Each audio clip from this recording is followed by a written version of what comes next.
Hello friends, welcome to travel with Ushakar. ప్రజెంట్గా నేను Hyderabad international airport దగ్గర ఉన్నాను. ఇక్కడ నుండి నెక్స్ట్ మనం బెంగళూరుకు అయితే వెళ్ళడానికి సిద్ధంగా ఉన్నాము.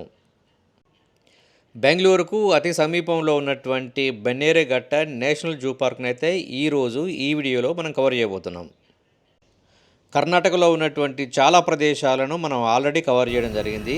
వాటికి సంబంధించినటువంటి వీడియోల ప్లేలిస్ట్ అయితే నేను డిస్క్రిప్షన్లో ఇస్తాను, ఒకసారి చెక్ చేయండి. మన ఫ్లైట్ సిద్ధంగా ఉంది, లెట్స్ గో.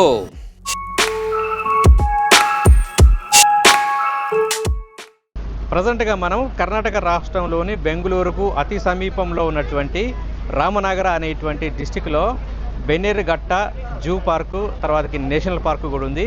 ప్రజెంట్గా ఇక్కడే ఉన్నాం మనం. దీని అయితే మనం ఎక్స్ప్లోర్ చేద్దాం. ఇవి మనకు కనిపించేటువంటి టికెట్స్. ఇక్కడ పెద్దవాళ్ళకైతే 400 రూపీస్, చిన్నపిల్లలకైతే 250 రూపీస్, సీనియర్ సిటిజన్కి అయితే 300 రూపీస్ ఉంటుంది ఇక్కడ ఉన్నటువంటి టికెట్స్. మండే టు ఫ్రైడే అయితే ఒక రేట్ ఉంటుంది. అదే మీరు సాటర్డే, సండే, తర్వాతకి గవర్నమెంట్ హాలిడేస్లో కనుకొస్తే ఇంకొక రేట్ అయితే ఉంటుంది. సో దీనికి సంబంధించినటువంటి టికెట్ అయితే ఆల్రెడీ తీసుకున్నాము. ఒకరికి 400 రూపీస్. నేను సఫారీకి సంబంధించినటువంటి టికెట్ అయితే తీసేసుకున్నాను. జూ పార్కుకు సంబంధించినటువంటి రూట్ మ్యాప్ ఇది జూ పార్కుకు సంబంధించినటువంటి ఎంట్రన్స్. సో లోపలికైతే వెళ్తున్నాం మనం. దాదాపు ఒక 260 ఎకరాల విస్తరించి ఉన్నది ఈ జూ అంతా కూడా. ఈ జూ పార్కులో మనం పులులు, సింహాలు, ఏనుగులు, దుప్పులు, లేళ్ళు, ఎలుగుబంట్లు, జీబ్రాలు ఇలాంటి తీరొక్క జంతువునైతే అయితే మనం చూడవచ్చు ఇక్కడ. సో లోపలికైతే ఎలాంటి ప్లాస్టింగ్ అయితే వీళ్ళు అలౌ చేయట్లేరు. అక్కడే మేము యాక్చువల్గా వాటర్ బాటిల్ తీసుకొచ్చినాము. అక్కడే ఇంకా సెక్యూరిటీ వాళ్ళకి ఇచ్చి రావాల్సి వచ్చింది.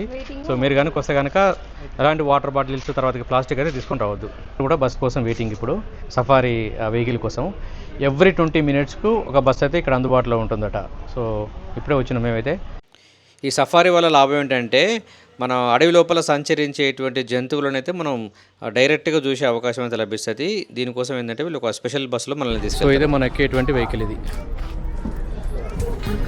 సో వెహికల్ అయితే ప్రారంభం కాబోతుంది, మరి కొద్ది నిమిషాలలో స్టార్ట్ అవుతుంది. సో బస్సులో కూర్చున్న వాళ్ళందరూ మొబైల్ కెమెరా పట్టుకొని రెడీగా ఉన్నారు ఫొటోస్ క్యాప్చర్ చేయడం కోసం.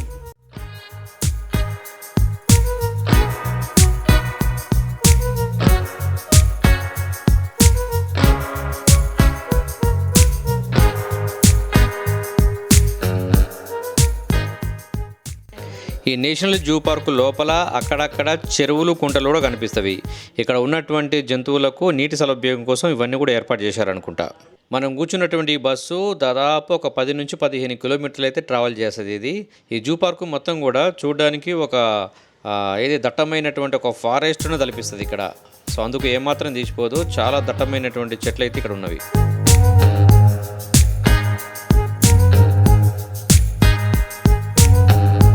ఇక్కడ కొద్ది దూరం వచ్చిన తర్వాత రకరకాల జంతువులు అయితే కనిపిస్తున్నవి. వీటిని అయితే మనం చూడవచ్చు.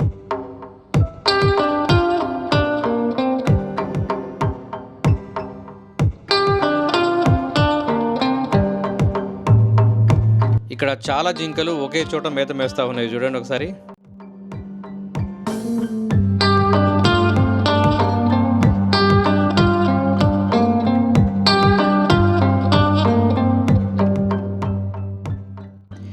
నెక్స్ట్ మనకు ఏనుగులు అయితే కనిపిస్తున్నవి.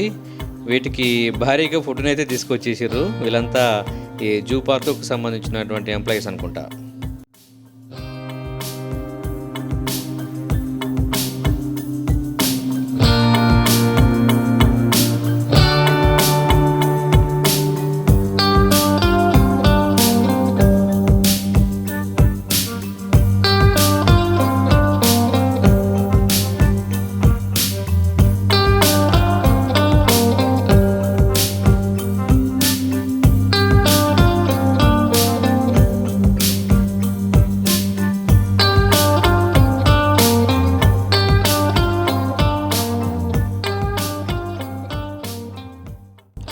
అన్ని జంతువులను చూడడం ఒక ఎత్తు అయితే జీబ్రాలను చూడడం మాత్రం సంథింగ్ స్పెషల్ అనిపిస్తుంది.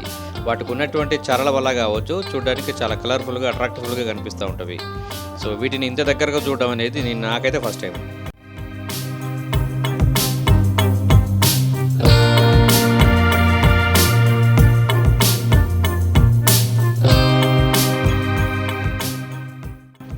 ఇంకొంచెం అంత ముందుకు వచ్చిన తర్వాతకి రోడ్డు పక్కనే ఎలుగుబంట్లు సంచరిస్తూ ఉన్నవి. చూడండి ఒకసారి.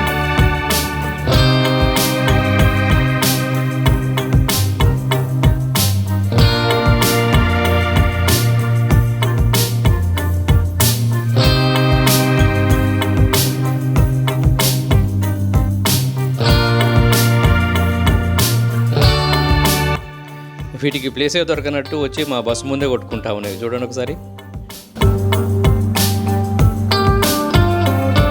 ఇక్కడ శాకాహార జంతువులను మాంసాహార జంతువులను వేరు చేయడానికి ఇక్కడ కొన్ని గేట్లు అయితే ఉన్నవి.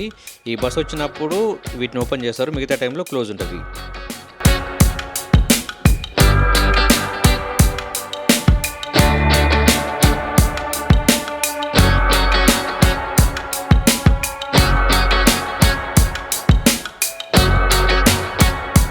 ఈసారి అడవికి రాజైనటువంటి సింహాలు మాకు ఎదురుపడ్డవి. ఇవి చూడండి, రోడ్డు మీద నడుస్తుంటే ఎంత టీవీగా నడుస్తూ ఉన్నవి. ఆ తర్వాత ఒక ప్లేస్ దగ్గర కూర్చున్నవి. నన్ను ఫొటోస్ తీసుకోండి అన్నట్టుగా ఫోజ్ ఇచ్చినట్టుగా మనకు కనిపిస్తూ ఉన్నాయి. చూడండి ఒకసారి. చాలా జూ పార్కులలో బోన్లో ఉన్నటువంటి సింహాలను అయితే చూసినా కానీ ఈ విధంగా బయట ఓపెన్ ప్లేస్లో సంచరిస్తూ ఉన్నటువంటి సింహాలను చూడడం మాత్రం నాకైతే ఇదే ఫస్ట్ టైము. నిజంగా ఒక థ్రిల్లింగ్ మూమెంట్ అనిపించింది నాకైతే. మరి మీ ఫీలింగ్ ఏంటో కామెంట్ చేయండి. నెక్స్ట్ మనం ఇంకొక గేటుని అయితే దాటబోతున్నాము. ఈ గేటు తర్వాతకి మనకు కనిపిస్తున్నటువంటివి పులులు. ఇక్కడ మనం బెంగాల్ టైగర్ తర్వాతకి వైట్ టైగర్ని అయితే చూడవచ్చు. వావ్, చూడ్డానికి నిజంగా అసలు ఆసం ఉన్నవి. Wow, excellent.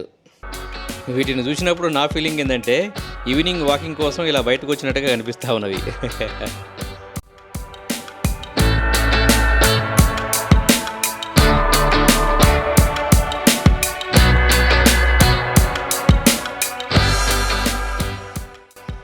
ఇది ఎంత దట్టమైనటువంటి అడవిలో ఉందో దీన్ని చూస్తే మీకు అర్థమై ఉంటుంది. ఇప్పుడు మన సఫారీ ట్రిప్ అయితే అయిపోయింది.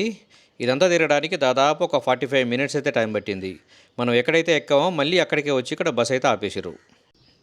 ఇప్పుడు నేను కాలినడకన ఈ జూ పార్కు చుట్టూ అయితే తిరుగుతున్నాను. ఇక్కడ కూడా మనకు ఈ సఫారీలో ఏవైతే ఎనిమల్స్ కనిపించినాయో అలాంటి ఎనిమల్స్ని ఇక్కడ మనం కాలినడకన వెళ్ళినా కానీ చూడవచ్చు. కాకపోతే ఒకటే డిఫరెన్స్ ఏంటంటే ఇక్కడ బోన్ లోపల బంధించి ఉంటవి, వాటిని మాత్రమే మనం చూడాల్సి ఉంటుంది. సో అంతే తేడా, మిగతా అంతా సేమ్ టు సేమ్. సో నేను వాటన్నిటిని చూపించే ప్రయత్నం అయితే చేయట్లేదు. ఎందుకోసం అంటే తమిళనాడు రాష్ట్రంలో ఉన్నటువంటి గిండి నేషనల్ పార్కులో ఇలాంటి పక్షులు జంతువులకు సంబంధించినటువంటి వీడియో అయితే నేను ఆల్రెడీ కవర్ చేశాను. కావాలంటే మీరు అక్కడ వీళ్ళైతే చూడవచ్చు మీరు. సో నేను ఇక్కడ డిస్క్రిప్షన్లో లింక్ అయితే ఇస్తాను, వీళ్ళైతే చెక్ చేయండి. మనకు కనిపిస్తున్నటువంటిది బెంగాల్ టైగర్, కాకపోతే ఇది ఒక బోన్ లోపల ఉన్నటువంటిది. ఇది చూడవచ్చు.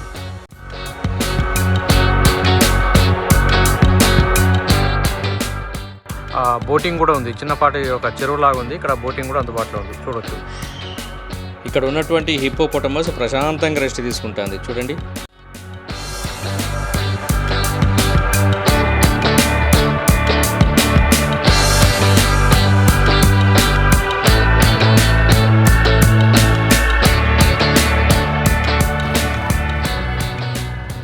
బెంగళూరు నుంచి హైదరాబాద్ వరకు నేను స్లీపర్ క్లాస్ బస్సులో అయితే వచ్చేసిన. ఈ అబీ బస్సు లేదా రెడ్ బస్సులో అయితే మీరు వీటికి సంబంధించినటువంటి బస్ టికెట్ని అయితే బుక్ చేసేసుకోవచ్చు. అక్కడ నైట్ ఎక్కితే మార్నింగ్ వరకు హైదరాబాద్లో దిగేస్తాం. ఇది ఈరోజు వీడియో. ఈ వీడియో కనుక నచ్చినట్లయితే లైక్ చేయండి, మన ఛానల్ని సబ్స్క్రైబ్ చేసుకోవడం మాత్రం మర్చిపోవద్దు. Thanks for watching. మరో వీడియోతో మీ ముందుంటాను. అంతవరకు బాయ్.